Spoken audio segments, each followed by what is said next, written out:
Hello everyone, I'm Huey, author of Transition, and today I'm going to share with you an excerpt from the book, which is my autobiography about what it's like to live in an alcoholic home.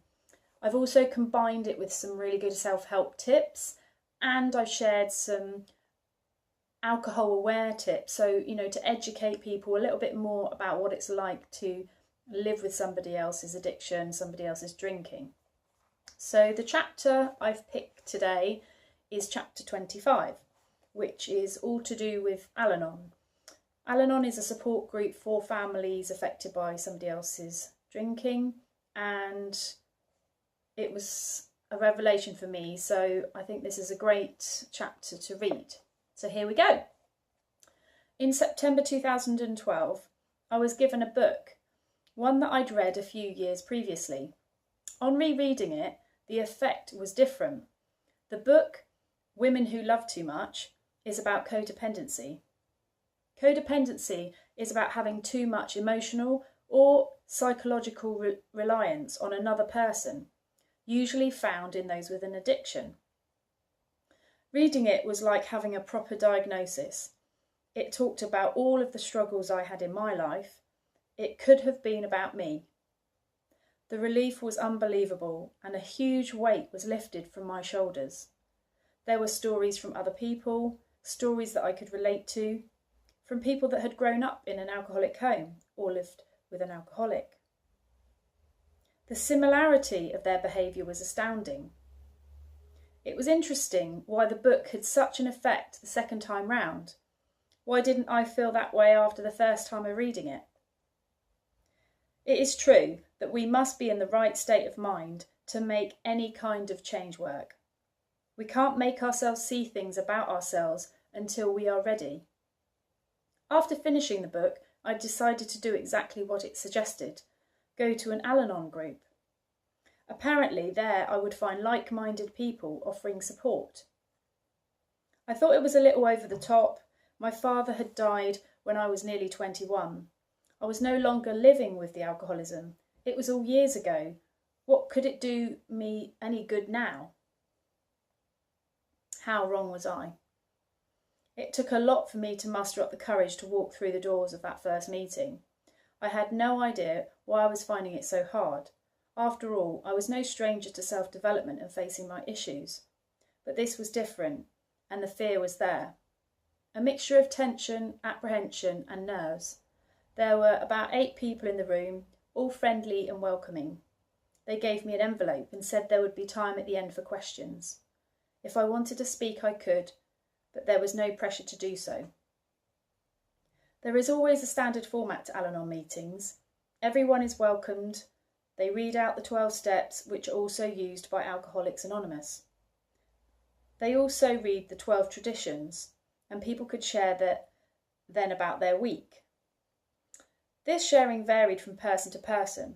For some, it was about the stresses and strains of living with an alcoholic. For others, it was about the challenges and how they were coping. In the group, people don't interrupt or ask questions. They just listen to you and thank you once you've finished. Everyone has a chance to speak. Then someone reads something of interest and others share their thoughts or talk about something on their mind. Of course, I had a lot of questions. I had no idea how it worked and what was going on. I like structure and knowing as much as I can, so I felt in control. This was out of my comfort zone. I felt awkward and nervous. However, this feeling didn't last for long, and I began to feel more comfortable with time. Everything was non-judgmental, and that was really refreshing. In the end, I attended Al-Anon for about a year. I went to one area meeting, and it was interesting to see how Al-Anon works at a higher level, and to meet new people.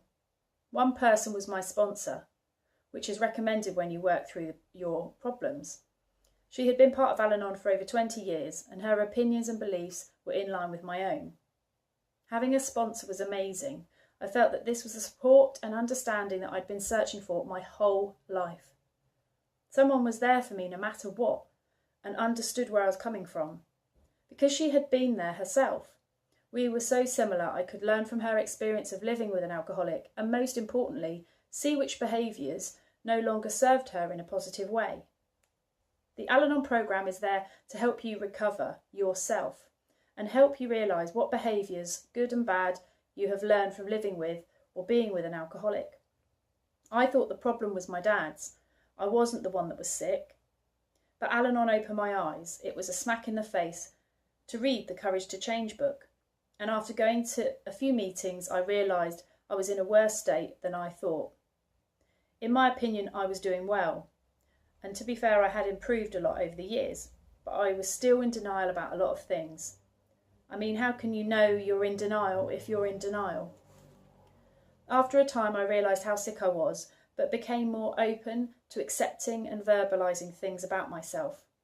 The term insane and insanity are used at Al-Anon, and that has been difficult for me too. But I've learnt to accept that at times my behaviour has been insane, but I'm not my behaviour, and I'm not an insane person.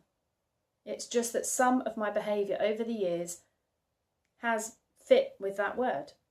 I'm beginning to understand why that is. I'm a lot like the others in Al-Anon. We want quick fixes, but the programme doesn't work like that. It takes a long time to recover from things that have been learnt and ingrained in our behaviour for years. But Al-Anon was the start of me being awake to myself. This was one of the biggest turning points in my life. I loved the support that was available and listening to and listening from others. I'd been searching for understanding for so many years, and the group gave me fulfilment that I'd never experienced in the past. It gave me the strength to know I can cope with life, that I'd be okay, and to write this book. So that's just one chapter from my book Transition, and I would say the first sort of 8 or 9 chapters really explain about my life with my father and the rest of my family. And then the rest of the chapters in the book is more to do with my experiences, my adult life, and then how I progressed and did a whole load of self-help, self-development, therapies, all sorts of things. So not only is this book meant for people that have been in similar experiences to me but want to understand more about what that environment's like, but also if you're searching for some self-improvement, some inspiration and motivation, which I hope is what this book gives people. I've had great feedback already. You can check out my reviews on Amazon, which is also where you can get a copy of the book, either in paperback or on Kindle. So I hope you enjoyed the excerpt, and hopefully you'll get a copy of the book and enjoy that too. Take care, bye.